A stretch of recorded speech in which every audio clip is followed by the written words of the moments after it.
Ohio Congressman Jim Jordan, chairman of the House Judiciary Committee, as well as chairman of the new Select Subcommittee of the Judiciary Committee on the Weaponization of the Federal Government. Good morning, Congressman Jordan. Welcome. Good to be with you, Hugh. Let me begin with a very specific matter. In January, in the Richmond field office of the FBI, a quote, intelligence analyst wrote a memo. It's been withdrawn.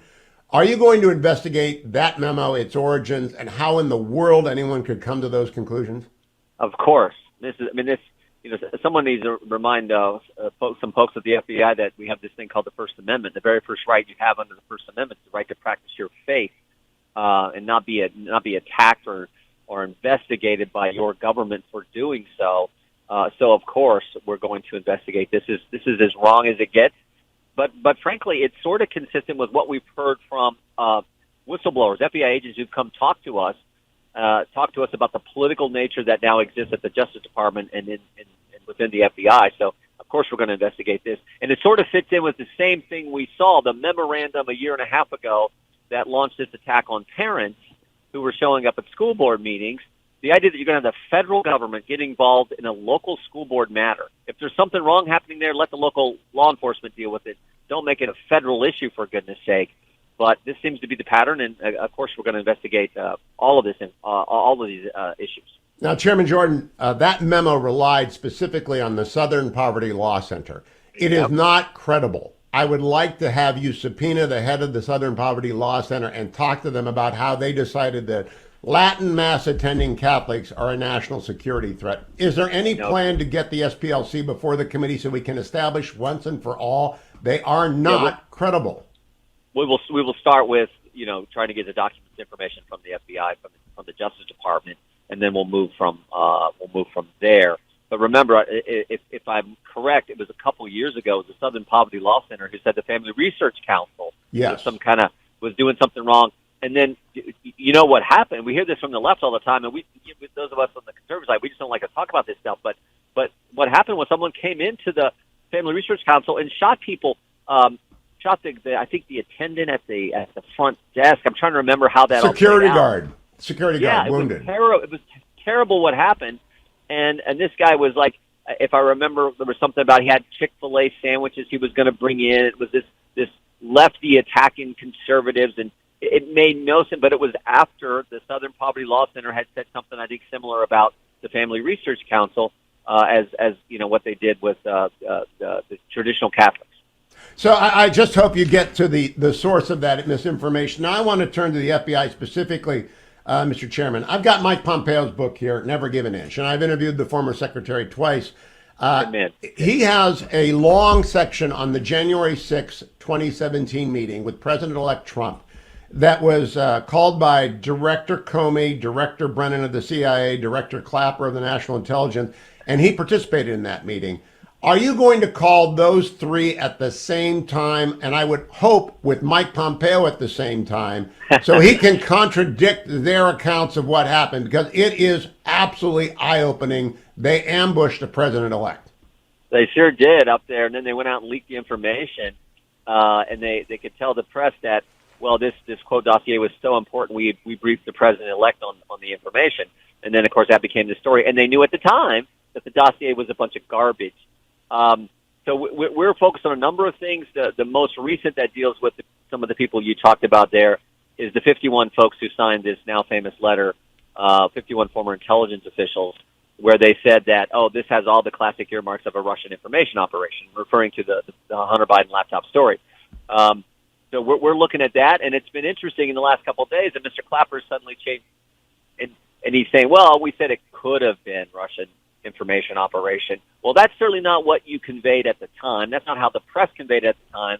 And you certainly didn't say that in just those days before the most important election we have in our country, which is the election for president of the United States. So we're focused in that area right now and beginning to get information and having people cooperate with us who were part of that 51 folks who signed that now famous letter. What about these three specific people, Clapper, Brennan, and Comey? Are you going to bring them, put them under oath, and let the American people hear an explanation of that meeting? Because I've never heard it, and I need to hear it because I think that is the source of the Russia hoax that did so much to destroy this country's momentum in the last 5 years. Yeah. we got everything is on the table for what we're going to do. We are actively trying to get information from these various agencies. We're talking with whistleblowers. Our third deposition of an FBI whistleblower happens today. We've had 2 in the last couple of weeks. We're going to continue to build, and if that's where our investigation leads, then we're happy to do that. Congressman Goldman, after one hearing, said there's nothing there. There's no there. Now, of course, Congressman Goldman is part of the Schiff fiasco, so it's not likely he's the best source, but he's on your subcommittee. What do you do with people who do not have ears to hear or eyes to see?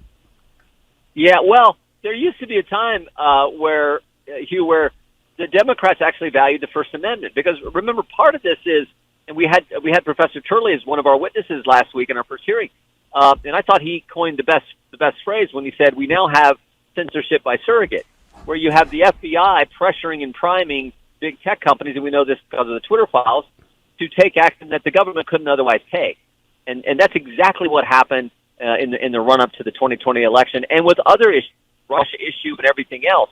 So it used to be Democrats valued the First Amendment, valued particularly the right to speak in a political fashion and not be harassed for doing so. But that doesn't seem to be the case now. So I even said in my opening statement, I hope Democrats will work with us. The Constitution is not partisan. The First Amendment is not partisan. Equal treatment under the law, it should not be a partisan issue. It should be what we all embrace, because it's America. Now, Chairman Jordan, you and I both know. Did we lose him? His phone just dropped. Okay, we will get the chairman both back. I was about to say to him, the Democrats are not going to cooperate. I know that. You know that. Everybody listening to this show knows that. They're not going to cooperate. So I want to know, how long do we give them the opportunity to not cooperate before the subpoenas fly? Because I know what Adam Schiff did, all in the service of what he has now announced, his effort to become the next senator from California. He is running for Senate in California. He declared it. Dianne Feinstein announced her retirement yesterday under pressure from Barbara Lee, Adam Schiff, Katie Porter. Every Democrat in California wants to run for Senate. And Adam Schiff spent 4 years preparing for this, and he's not going to cooperate. No one's going to cooperate. So if the congressman, he's back. Mr. Chairman, I was about to ask you, I don't believe the Democrats will cooperate for 1 day with you. Yeah. How long will you give them in a grace period before the subpoenas start to fly? Well, we've already sent some, and we're going to continue to use the compulsory means to get information, use every means we can to get information. But you're right, I have my doubts. The very day we debated the resolution on the floor, creating the House, the select subcommittee, I think it was Representative Nadler said, we're going to fight you guys tooth and nail. I think Hakeem Jeffries, the minority leader, said the same thing. So again, that's unfortunate, but if that's the path they take, then we're still going to do our work, because constitutionally we're required to do oversight, part of our duty, and then we're going to come up with the legislation that we think will help fix the problem. That's what we're also supposed to do as legislators, and we're committed to accomplishing our goal. Now, when you say weaponization, I think the Bureau. Now, I know the Bureau. I worked with the Bureau when I was at Justice. I think the Bureau is extraordinarily competent in some areas, but the politicization is obvious. I blame Comey primarily, but Stroke and others. How do you fix the personnel policy? I ran OPM for years. How do you get the new director the authority to get rid of the problem politicized partisans in the Bureau's ranks? I think, one, it probably requires a new president to put in place the kind of people across the administration who understand that the government is supposed to serve the people, not target the people. Second, I do think you have to keep as much power out in the field offices, not in the Washington field office and in the headquarters. We heard that theme now several from our whistleblowers. We heard it from our witnesses last week, Nicole Parker and Tom Baker, who are former FBI officials. So I think those two things make sense. And then, frankly, we're going to have to change some things. Like, one of the things I think is interesting is, why does everyone keep a security clearance when they leave government? I would bet those 51 former intel officials who signed that now famous letter, I would bet they all still have a security clearance. Maybe that's not a good thing. Maybe there's a reason for it, but I think that's something we should look at. There's a host of things I think we need to examine and recommend legislatively how those things can be corrected and improved, and we're going to look at all that. Mr. Chairman, speed matters here. This cannot be a 2-year march through the desert. How quickly will any of the 51 appear in public so the people of the United States understand that they were just wrong on Hunter Biden. I'm not even concerned about Hunter Biden. I'm concerned that the American people understand that people lie for political reasons, or they jump to the conclusion that serves their narrative. Yeah, we're gonna push to go as fast as possible.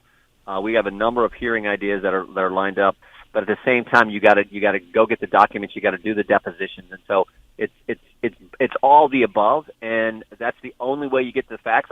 I'm already amazed at some of the things we've learned from the whistleblowers that we just didn't know. The pressure from the Washington field office and headquarters on going after people who were in the nation's capital on January 6th, people who didn't do anything wrong, and yet they were being pressured to investigate these folks. If people did something wrong, of course you're going to investigate those.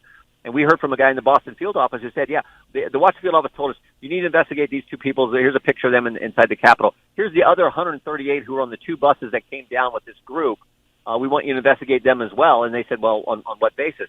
Well, you need to investigate them. Are you having pictures of them in the Capitol doing anything wrong? Any evidence? They go, no, we just investigated them because they came down with these other two guys. And they said, no, we're not going to do it. You're allowed to, in America, attend a political rally. It's called First Amendment protected speech. You're allowed to do that. We'll investigate the guys who deserve to be investigated, but we're not going to investigate the other 138 that you want us to. So that's the kind of political influence that we see. So the more we learn, I think that'll point us to who we need to have in front of us in a public hearing, and then we'll make sure we do that. All right, last couple of questions, Mr. Chairman. I want to come back to Director Comey.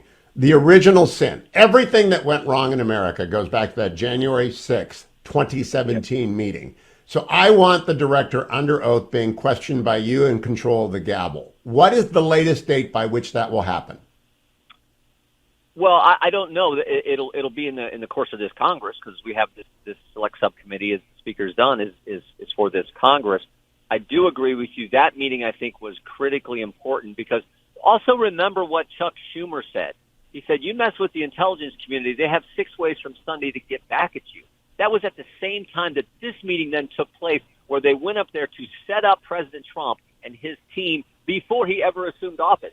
So that's how serious that meeting was. And we do need to make sure we get all the facts to the American people. I hope you bring Pompeo in at the same time, because he will contradict everything the other three say. Chairman Jim Jordan, always good to talk to a fellow Buckeye. Thank you for joining me this morning.